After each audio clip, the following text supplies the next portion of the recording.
beleza? Aqui no Na Área, continuando com as nossas aulas de evolução, a gente agora vai entrar no processo de especiação. Mas antes, lembra de se inscrever no canal, de compartilhar, de deixar o seu like, de deixar os comentários, essas coisas todas, mas principalmente, ative as notificações, que isso vai te ajudar a sempre receber as aulas à medida que elas forem sendo lançadas, beleza? Quando a gente fala de especiação, a gente está falando dos processos que vão levar à formação de novas espécies. Só que a especiação ela tem algumas regras para acontecer e a gente vai começar a ver sobre esses processos. Vem comigo! Especiação ela vai ser dividida em dois processos muito importantes, a cladogênese e a anagênese. Eu coloquei os dois pontos centrais que vocês vão precisar lembrar. Quando eu falar em cladogênese, vocês precisam lembrar que a cladogênese gera uma barreira geográfica. Então eu vou ter as populações originais sendo isoladas ali.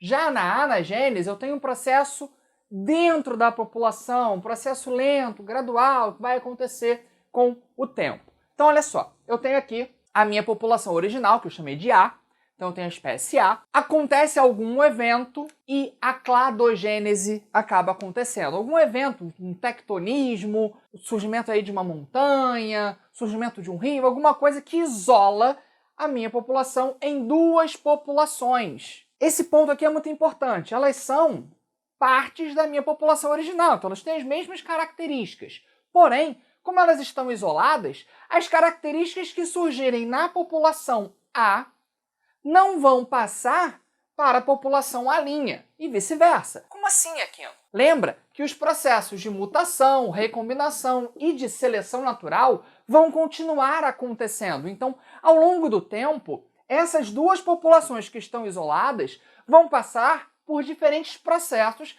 que vão gerar organismos diferentes. Esses processos que vão acontecendo dentro da população, a gente chama de processos anagênicos. Então, aqui dentro nós temos a anagênese acontecendo. E aí, no final disso tudo, minha cladogênese separou, a anagênese foi acontecendo lentamente, e eu tenho as espécies B e C sendo formadas, que compartilham a ancestralidade com A. Então, essa anagênese, que eu disse que é o tempo, ela vai representar para mim o conjunto de mutações que acontece naquela população, as recombinações que vão acontecer naquela população e a seleção natural que acontece ali. Como eu tenho duas populações que vão estar em ambientes distintos, eu vou ter a seleção como um principal dos mecanismos aí de alteração das frequências, tá? Mas além disso, eu tenho como representar de uma outra forma a anagênese e cladogênese. Cladogênese lembra de cladograma. Eu tenho ali toda uma história evolutiva sendo contada. Eu tenho, então, o meu ancestral, houve um evento de separação, separou a minha população original das minhas populações derivadas, que também tem o seu ancestral e um novo evento ali de separação que gerou o organismo B e C, tá? Então a gente consegue ver esse passo a passo.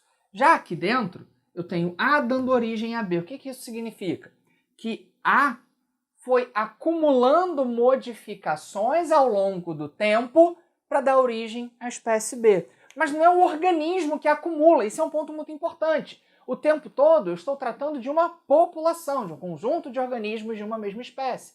Então, esses organismos estão se intercruzando, trocando informações entre si, e essa troca de informações, essa recombinação, o surgimento de novas características é o que vai gerar uma população diferente ao final do processo. Então, dentro de uma cladogênese, eu posso sim ter uma anagênese. Quando eu olho para um cladograma, como que eu vou reconhecer a anagênese? A anagênese, ela fica aqui, ó. Ela é, como eu coloquei ali em cima, o tempo. Então, a anagênese está aqui, ela representa o tempo para mim. A não é mais antigo que B? Mais antigo que C? Não. Quando eu olho para um cladograma, o tempo ele não está na horizontal, o tempo está na vertical. Esse cladograma que eu representei aqui para vocês, o tempo está na vertical. Então significa que quanto mais para baixo, mais antigo. Eu tenho um ancestral mais antigo aqui, um ancestral mais derivado aqui. Tá bom? E esse tempo é a minha anagênese. E a partir da ideia de anagênese, a gente tem duas vertentes diferentes evolucionistas. O gradualismo e o equilíbrio pontuado, também chamado de pontuísmo. O gradualismo, que é até o que era defendido pelo próprio Charles Darwin, entende que o processo evolutivo ele é lento, constante e gradual, como se fosse uma escadinha. Os organismos vão acumulando essas modificações ao longo do tempo. Já o equilíbrio pontuado, eles entendem que existem momentos de calmaria, onde existem menos mutações. Então, pensando na seleção estabilizadora, eu tenho uma maior estabilidade da minha população, aquela distribuição normal da curva. Qualquer coisa, procura aqui no canal a aula de tipos de seleção natural. Então a gente tem aquela distribuição normal, aquele predomínio de fenótipos médios. E existem eventos que vão gerar booms de especiação, onde teremos uma grande quantidade de mutações acontecendo simultaneamente e que vai acelerar os processos de seleção. Então a gente tem a calmaria, o boom de especiação. Uma nova calmaria, um boom de especiação. Qual dos dois é o correto? Não existe o correto. São duas formas diferentes de se enxergar o processo evolutivo. As duas são corretas, as duas são aceitas, as duas têm pontos a favor e contra. Tá bom? Então, a gente pode trabalhar com qualquer uma delas. O equilíbrio pontuado ele é muito usado principalmente por paleontólogos, porque como eles trabalham com uma escala de tempo maior, eles enxergam esses booms de especiação e os momentos de calmaria de forma diferente dos graduístas. Valeu, galera!